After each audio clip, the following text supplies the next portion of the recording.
It's time to talk a bit more about Racecraft, and today we are going to deal with the inside line. This is the classic overtaking maneuver. It's easy to make it work, but it's hard getting in a position to try it. That's because most times the driver ahead will move across to cover that side, so normally you won't be able to attack there. Again, we won't make any distinctions, and anything you see in this video will apply, no matter if you are attacking or if you are trying to keep your position. First, we'll see what etiquette requirements you have to respect when you are on the inside, and later in the video we'll see some tips to make the moves work. Let's start.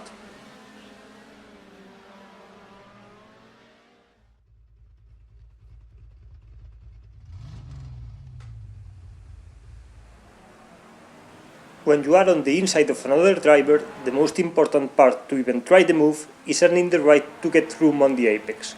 What is the way to earn that right? It's simple. You need to get a significant part of your car alongside your rival going into the corner. What we'll do now is to watch some examples. First, we'll see the situation where the driver inside hasn't done enough to deserve room. We'll see it without commentary first. Let's have a look.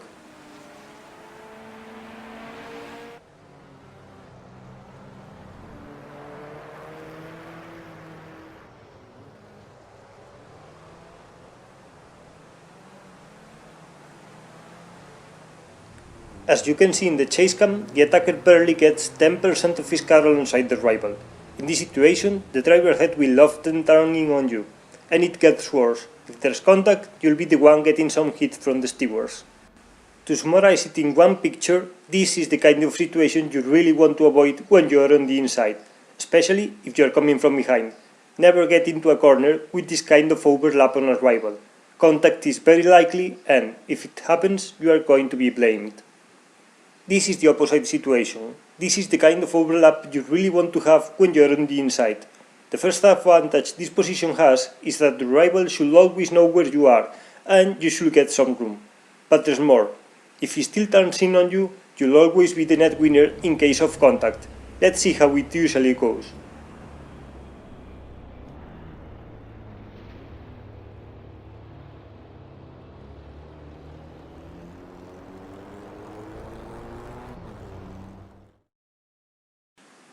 However, racing isn't always black or white.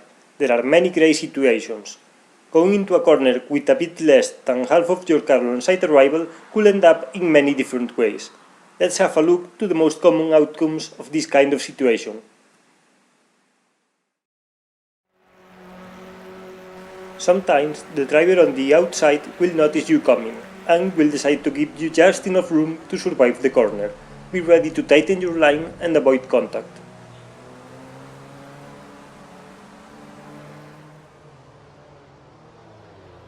Some other times, the driver on the outside will not see you coming or will decide to turn in anyway, thinking you didn't do enough to deserve room.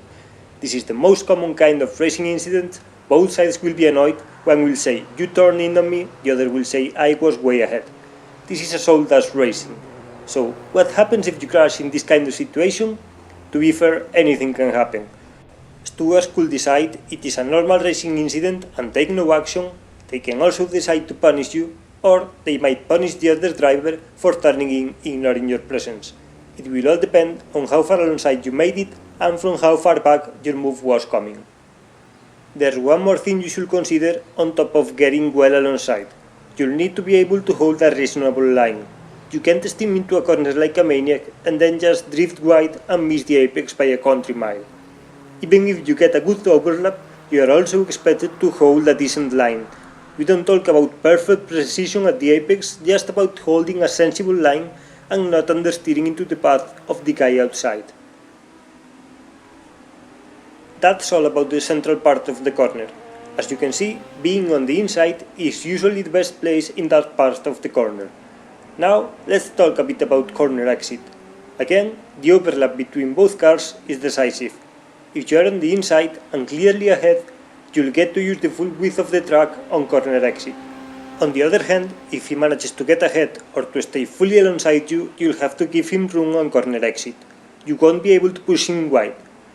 To explain in detail both situations, let's see a couple of examples. You probably remember this pass from the last Racecraft video. Today, we'll see it from the other perspective.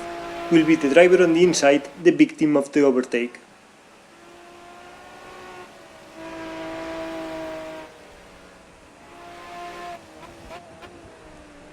Now we'll have a look from the chase cam and stop on the critical moment.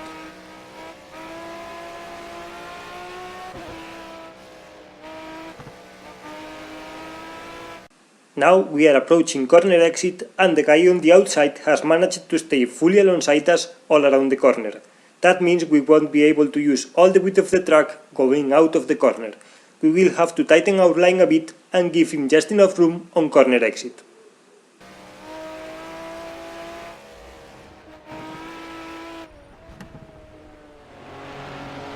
Now the opposite situation. Keep an eye on the cars on 3rd and 4th place in this group. The battle for the lead will give 4th place a run on the outside of P3.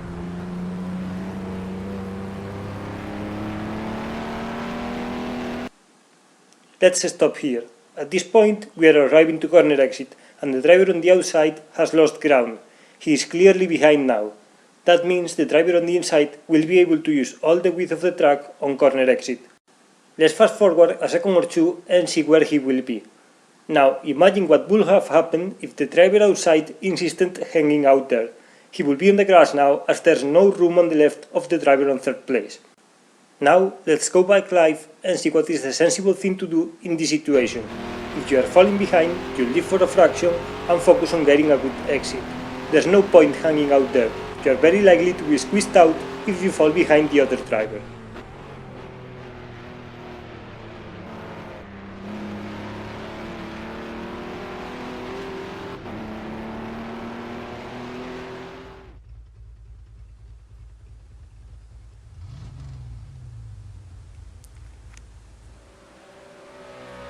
Now we will change subject. We are going to focus on tips to help you making these moves work. There are two very different situations when you're trying to overtake on the inside. First, we'll talk about very clear passing opportunities where you are already alongside the other guy going into the braking zone. In this situation, there's one thing you should always avoid, and that's trying to overtake the other guy twice. The move is already half done and all you need to do is to look for your own braking point and block the apex. Avoid at all costs reacting to the other guy's braking point. Do not try to gain a lot of ground on the brakes, because you don't really need it when you are in this position.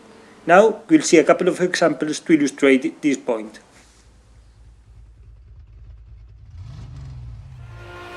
First, let's see an example of this kind of overtake done right from the TV camera and without commentary. As I mentioned before, this is not about being the last of the late breakers. You just need to brake normally, make the apex, and you'll block it for the other driver. He will not be able to turn in, you're already using that piece of the track. If he's smart, he will not turn in, and if he still does it, he'll always be the net loser if you touch. Now let's see an example showing what to avoid. First we'll see it from the TV cam with no commentary.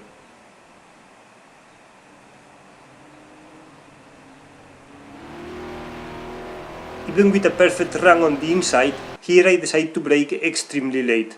You can see I'm fully alongside before the braking point and the move is just a formality now.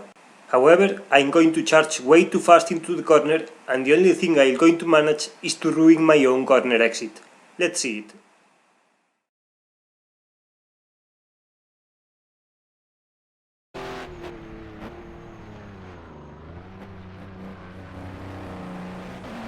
If we change to the rival's perspective, you can see he had no chance at all to hold on, but my own driving is going to make the move much harder than it should have been.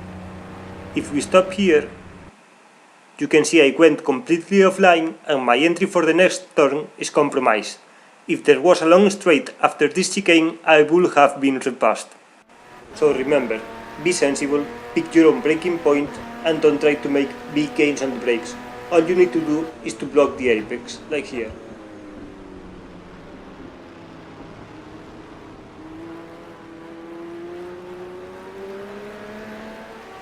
Do not outbrake yourself trying to react to the other driver's braking point. You don't need to brake later than him, and all you can do by trying it is to ruin your own corner exit. Extreme late braking here is very likely to ruin a move you had in the back already. Now you'll see it happen from the rival's perspective. You don't want to be that guy.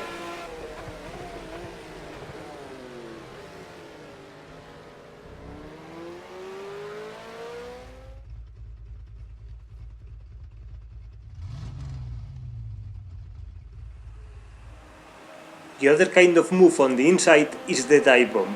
In this type of overtake, you come from a long way back, brake extremely late, and you sort of create an overtaking opportunity out of nothing. This is a very high risk move and the chances of contact are pretty high. When you try it, you are putting a lot of trust in your rival. Now let's see it in detail from the chase cam.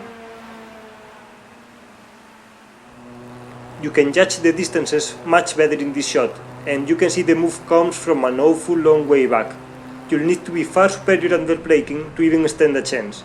But let's stop here. If you manage to get your car in a position like this, and you can hold a decent line, you will be able to complete the move.